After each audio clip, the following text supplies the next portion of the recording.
Ça fait plaisir de recevoir. Comme j'ai dit, j'ai vu le film hier et j'ai beaucoup aimé. J'ai eu du mal à trouver de la place dans la salle, forcément, parce que c'était rempli. Et il est sorti donc ce mercredi et il était sorti fin janvier en France. Ouais. À ces moments-là, est-ce que vous êtes à fond sur votre téléphone, voir les résultats? Vous êtes obsédé par les résultats ou quand ça sort, ça sort? Non, je suis entouré de gens obsédés par les résultats. OK.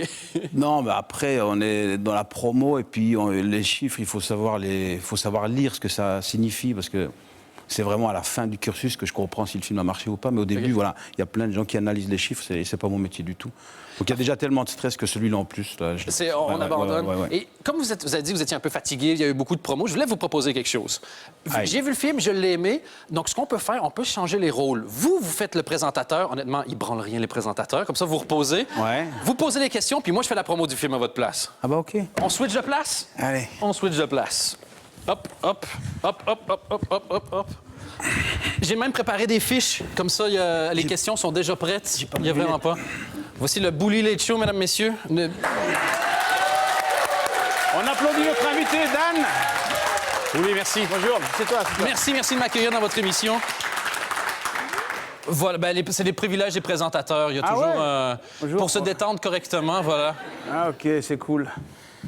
Alors, Bouli, dis-moi, le film parle de quoi? Ah, c'est... la vie, de manière générale, mais c'est... Tu sais quoi? On va changer de place. On va changer- Ouais. Ah, salut Bouli, ça va? Est-ce que je peux avoir le cocktail à ce moment-là? Ouais. Mais tu mets le chapeau aussi. Voilà. Le film parle de... Le film parle de quoi, Bouli? Le film parle de la vie.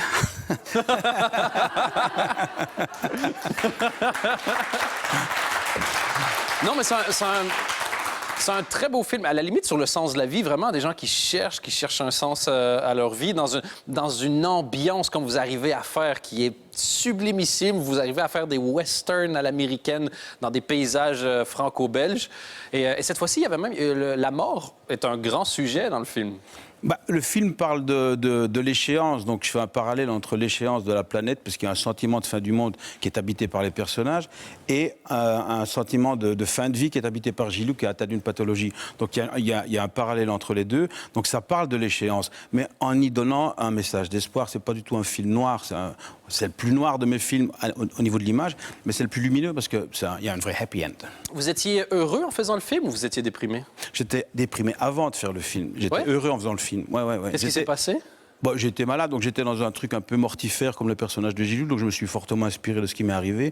Et donc cette pensée qui tout à coup, sur l'échéance de la vie, qui devient obsédante et qui t'empêche de vivre et qui pourrit aussi un peu ton entourage. Donc j'étais dans cette atmosphère-là quand j'ai écrit le film, et le film a été une espèce d'exutoire à ce truc-là. Parce que ça, c'est fou. Être un peu déprimé sur la fin de la vie, faire un film où vous devez incarner quelqu'un qui s'inquiète et arriver à être heureux après, ça, j'avoue que c'est... C'est un parcours. C'est assez impressionnant. Et il y a votre chien dans le film aussi. Ouais.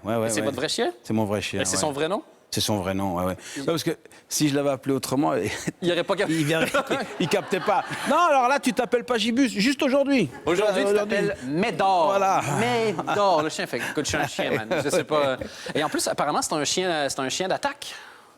Il n'attaque que les présentateurs télé. Oui? Ouais.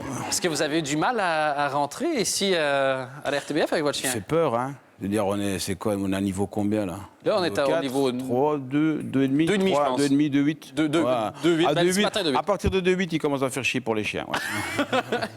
Et voilà. Et il y a deux personnages qui sont... tous les acteurs jouent magiquement bien là-dedans. On dirait... En limite, ça a été bien réalisé. Moi, si je connaissais pas, limite, c'est ce que je dirais. Et il y a deux vieux qui font donc, personnages de vieux, qui sont très, très beaux. Et c'est des personnages que vous aviez rajoutés un peu à la dernière minute? Ouais, parce que j'ai fait un peu de l'acteur studio de manière intense, puisque j'ai développé la même pathologie cardiaque que mon personnage, pour mieux le comprendre, sûrement. Et donc, l'écriture... Ouais, donc on a reporté le tournage de 3 mois. Vraiment? Ouais, parce que j'ai dû être opéré. Donc, Et aujourd'hui, ça va? Oui. Je me dis, oh maman, oh merde, ce que vous avez fait, j'ai fait, oh shit, t'aurais pas dû poser la question. Ah, mais non, il n'y a pas de problème. Tout va bien. Ok. Non. Et donc, on a reporté le tournage de 3 mois. Et c'est pendant ces 3 mois que l'écriture s'est faite et que les personnages des 2 vieux messieurs sont nés, quoi. Parce que c'est évidemment, face à ces 2 personnages plus vieux, physiquement abîmés par la vie, mais paradoxalement beaucoup plus inscrits dans la vie que mon personnage reprend goût à la vie. Et vous avez donc Max van Sydow qui jouait dans L'Exorciste, qui est là, donc bien. Ouais. Il venait de terminer Star Wars et il partait sur Games of Thrones. Donc on s'est dit, faut qu'on assurons ce jour-là. Faut pas qu'on passe pour des Jean-Jacques, tu vois. Il faut qu'on soit quand même fort ce jour-là.